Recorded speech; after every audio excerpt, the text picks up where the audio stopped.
Jakarta Tamtinasun Darul Hamad. Orleans Baykara, İmam Tore, Orleans Baykara.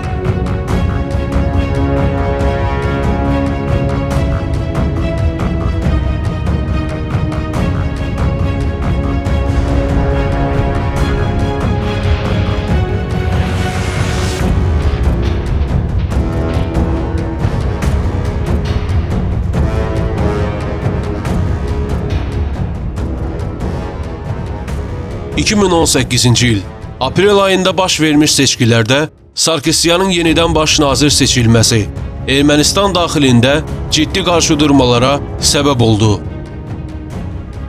Bu qarşıdurmalara liderliyi aparan isə bir neçə dəfə həbs həyatı yaşayan və ilk prezident Ter-Petrosyana sadiqliyi ilə bilinən Nikol Paşinyan idi.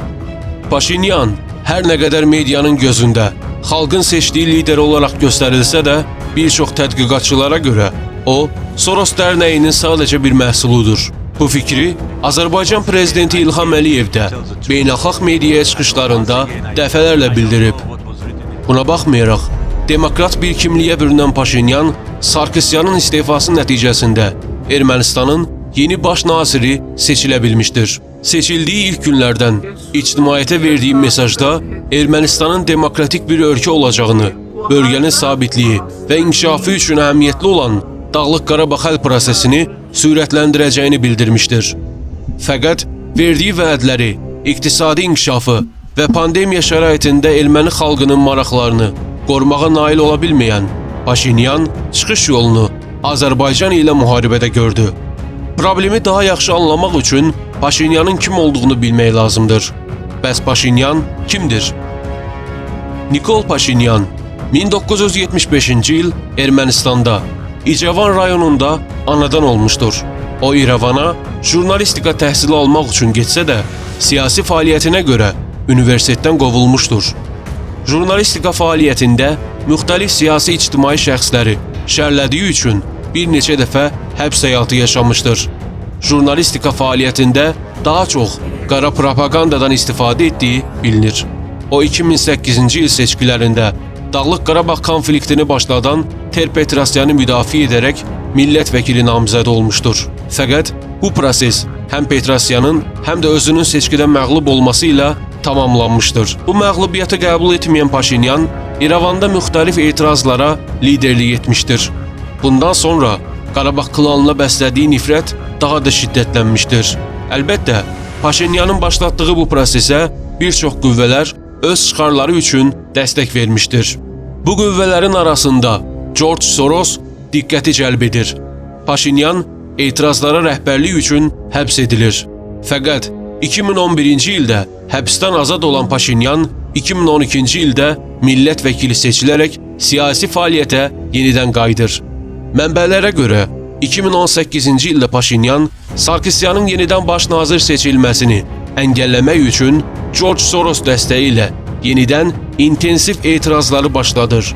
Etirazlar nəticəsində zəifləyən Sarkisyan hökuməti Paşinyan ilə mətbuata açıq brifinqdə uzlaşmağı planlasa da, Paşinyan gözlənənin əksinə uzlaşmaq yerinə Sarkisyanın istefa verməsini tələb edir. Beləliklə, Sarkisyanın istefa verməsi ilə Soros'un istehsalı olan Paşinyan Ermənistanda hakimiyyətə gəlir.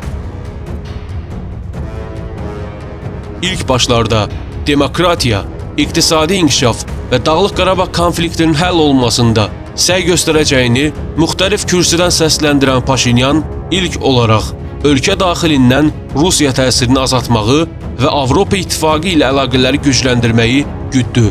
Buna baxmayaraq, həm Ermənistanın sahib olduğu iqtisadi siyasi vəziyyəti, həm də erməni diasporası və George Soros'un onun üzərində olan ağırlığını görməzdən gəldiyi üçün əvvəl bildirdiyi bütün təklif və mövqeyi tərk etməli oldu. Xüsusilə pandemiya dövründə həm Rusiyanın, həm də digər qüvvələrin dəstəyini itirən Paşinyan ənənəvi Dağlıq Qarabağ strategiyasından istifadə etməyə məcbur oldu. Bu çərçivədə Paşinyan 2020-ci il iyul ayında ilk təcavüzgər fəaliyyətini regionun inkişafının dirəyi roluna sahib böyük layihələrin keçid məntəqəsi olan Tovuz rayonunu və sivilləri hədəf aldı. Bu təcavüzkar siyasətin qarşısını alan Azərbaycan ordusu Paşinyanı geri oturda bildi. Bəzi tədqiqatçılara görə Paşinyanın Tovuz hücumu həm qüvvələr balansını yoxlama məqsədi, həm də mən batıramsa, sən də bat misalı region dövlətlərini öz bataqlığına çəkmək istəyini daşıyırdı. Bu məğlubiyyətdən sonra ölkə daxilində başlayan etirazlara çox tab gətirə bilməyən Paşinyan ikinci dəfə şansdan istifadə etməyə cəhd etdi. Nəticədə 27 sentyabr tarixində Azərbaycan prezidenti İlham Əliyevin başlatdığı əməliyyatın birinci ay yekununda Cəbrayıl, Füzuli, Zəngilan, Qubadlı rayonları və yüzlərcə kənd və məntəqə Ermənistan işğalından azad edildi. Paşinyan ikinci dəfə imaj yenilənməsi prosesində şansını itirdi. Buna görə Paşinyan hökuməti Azərbaycanın sivillər yaşayan şəhər və rayonlarını bombalamaqdadır. Amma bu halları bir çox tədqiqatçılar Paşinyan hökumətinin son çırpınışları olaraq şərh edirlər.